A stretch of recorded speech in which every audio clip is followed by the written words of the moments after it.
Bismillahirrahmanirrahim. Assalamualaikum warahmatullahi wabarakatuh. Alhamdulillahi rabbil alamin.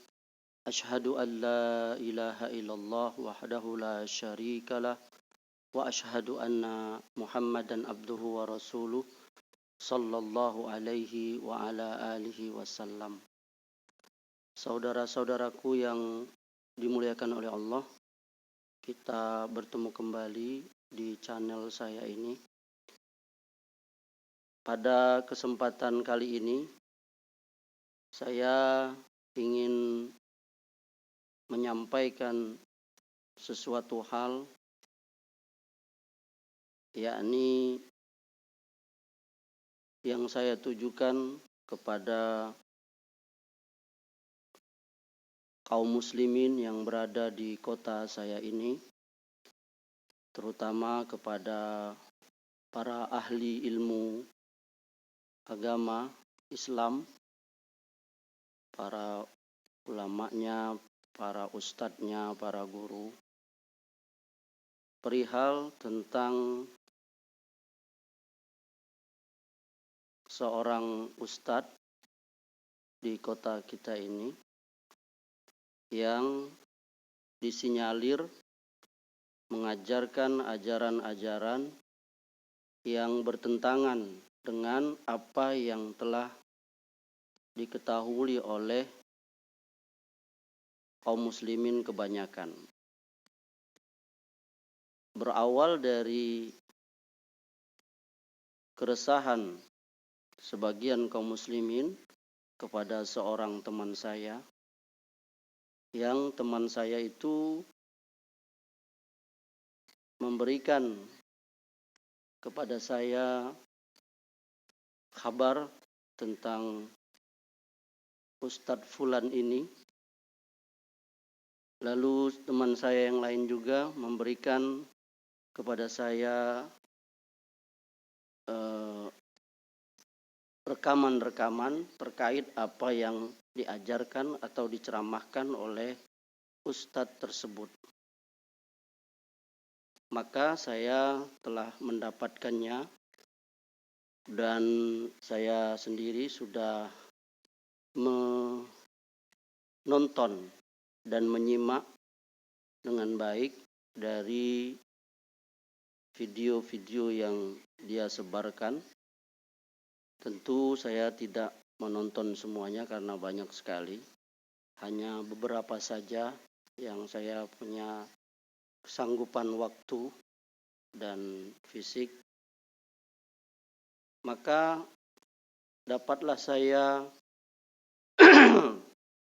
menemukan sesuai dengan ilmu dan pemahaman yang Allah berikan kepada saya, bahwa apa yang disampaikan, diajarkan, diceramahkan oleh Ustadz Fulan ini adalah satu penyimpangan, bahkan barangkali satu kesesatan. Kalau kita timbang dengan yakni Al-Quran dan Sunnah menurut yang dijelaskan para ulama dari sejak zaman salafus soleh sampai sekarang. Beberapa hal yang menjadi catatan saya setelah saya menonton video beliau, karena memang kalau secara ajaran tertulis, yakni buku, kitab dan sebagainya, saya sendiri tidak mendapatkannya atau belum mendapatkannya. Tapi ini saya baru mendengar atau menonton dari ceramah-ceramah yang beredar. Ada beberapa hal yang barangkali para ahli ilmu di kota saya ini perlu untuk mempelajarinya dan menetapkannya. Yang pertama, dia ada berkata di videonya itu saat menafsirkan Quran surah Ali Imran ayat 96, bahwa kata Bakkah di ayat itu yakni dia tafsirkan suatu negeri yang di luar seantero alam semesta ini. Dia juga mengatakan, ya, Nabi Muhammad itu serta Allah, dengan Allah, bersama Allah. Beliau sudah wujud serta Allah. Dengan menukil hadis yang katanya hadis qudsi, alam semesta tercipta dari Muhammad. Muhammad tercipta dari Allah. Dia juga mengatakan di video yang sama bahwa aras itu di bumi. Nama lainnya adalah Baitullah. Di video yang lain, dia mengatakan Jibril itu petugas Muhammad karena dia wujud serta Allah. Jadi selama ini kan kita memahami bahwa Allah menurunkan wahyu kepada Nabi SAW itu melalui Jibril. Tapi kalau menurut dia, sebenarnya itu yang memberikan wahyu itu Nabi SAW kepada Jibril. Ya. Selanjutnya dia juga mengatakan di video yang sama, yakni alam semesta dibuat dari Muhammad. Malaikat dicipta dari nur Muhammad. Kemudian di video yang ketiga dia mengatakan perbedaan Nabi dan Rasul, yakni Rasul datang dari Allah, masuk ke dunia, masuk ke kandungan maknya. Dalamnya ada tubuh, lahir. Kalau Nabi yang membawa Rasul, yaitu tubuh beliau. Jadi Nabi Muhammad itu tubuh beliau. Tubuh itulah yang membawa Rasul. Jadi Nabi membawa Rasul. Nabi dikubur, Rasul tidak.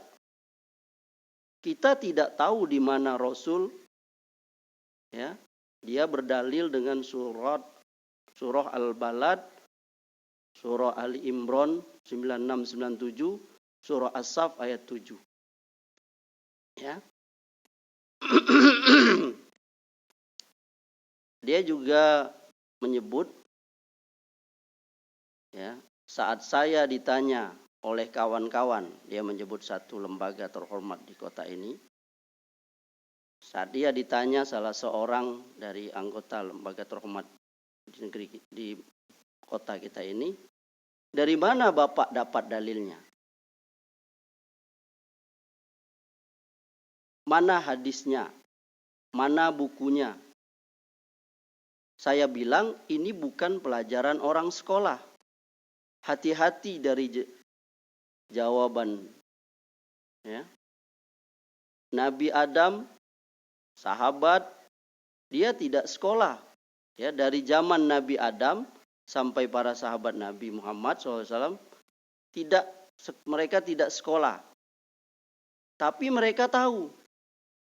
Jangan dikatakan orang tidak sekolah, tidak tahu.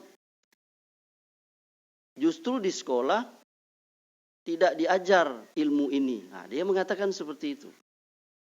Ya. Kemudian di video yang keempat dia mengatakan meyakini Nabi tidak mati. Tapi aku ada di negeri Bakkah, di Baitullah, di atas kursi kerajaan Tuhan, menunggu kita sampai saat ini. Di video yang kelima dia berkata, manusia itu hewan. Sperma tawaf 3 kali, ya, sebelum masuk ke indung telur. Jadi dia mengatakan sejarah asal zikir 33 kali yang kita baca pada sholat wajib itu berasal dari pembelahan telur sperma di indung, yakni jadi 2, 4, 8, 16, 32. 32 lalu ditambah 1 saat dimasukkan ruh jadi 33. Jadi kata dia asalnya zikir itu dari situ. Selanjutnya di video yang ke-6 dia mengatakan bahwa tubuh kita adalah bumi. Jadi dia menafsirkan surah Al-Asr ayat 21 itu ya. Lau anzalna hadzal qur'ana ala jabalil la ra'aitahu khashi'an mutasaddian min khasyatillah. Ayat bahwa dikatakan oleh Allah, apabila Al-Quran ini diturunkan kepada sebuah gunung, maka kamu akan lihat gunung itu tunduk terpecah belah. Dia mengatakan ya bahwa nggak ada tuh gunung tunduk pecah belah. Kan banyak tuh negeri-negeri Muslim di atas gunung yang di situ ada Al-Quran, tapi nggak ada tuh yang gunung tuh pecah, dia bilang gitu. Jadi dia menafsirkan, kata dia Quran itu di ayat itu tadi itu diri kita gitu. Lalu kemudian dia menafsirkan nama-nama yang diajarkan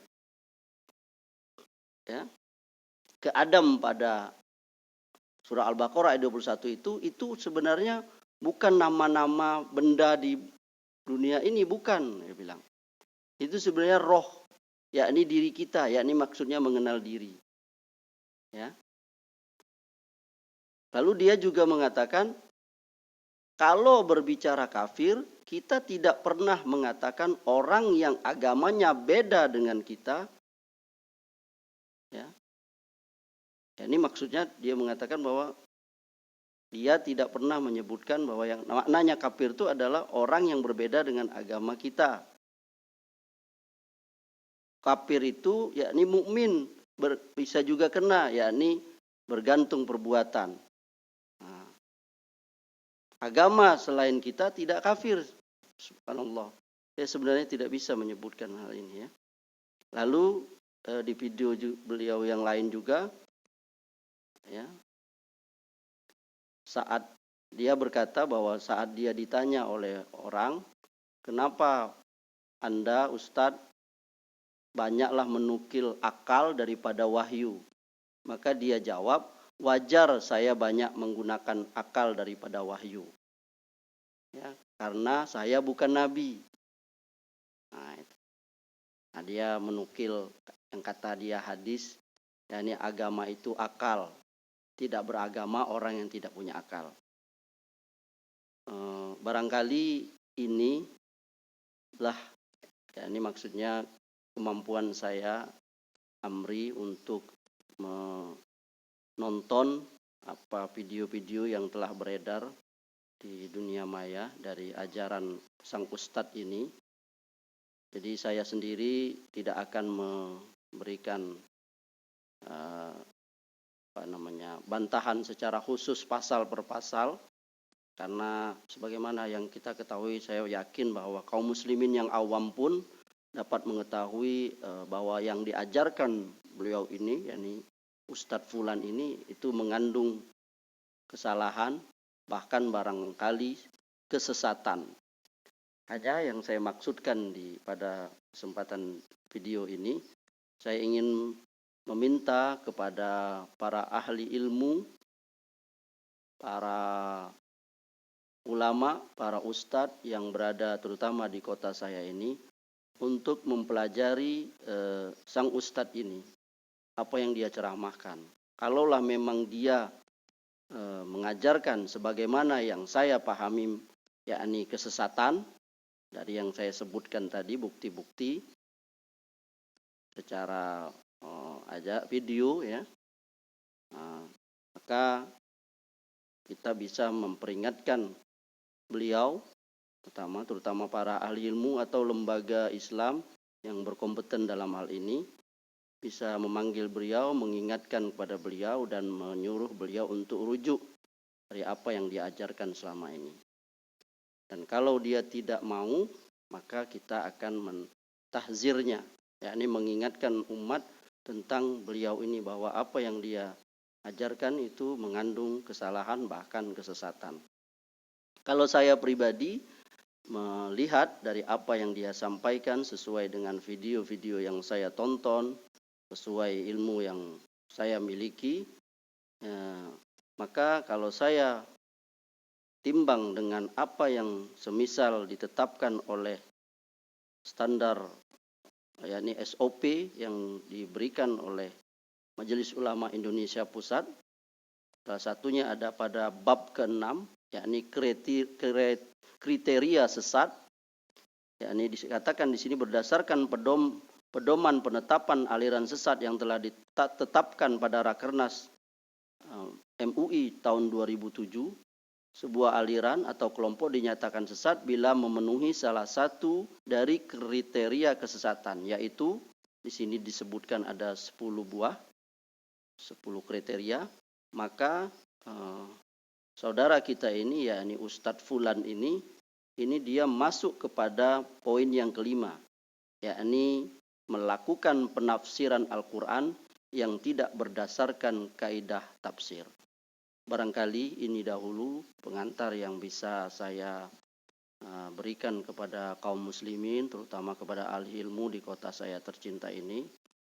Mudah-mudahan apa yang saya lakukan ini mata ikhlas karena Allah Subhanahu wa taala, dengan niat untuk menyelamatkan akidah kaum muslimin dari pemahaman-pemahaman orang-orang atau kelompok yang menyimpang di dalam ajarannya, sesuai dengan ajaran Islam yang benar dengan timbangan Al-Quran dan Sunnah yang diajarkan para ulama kita.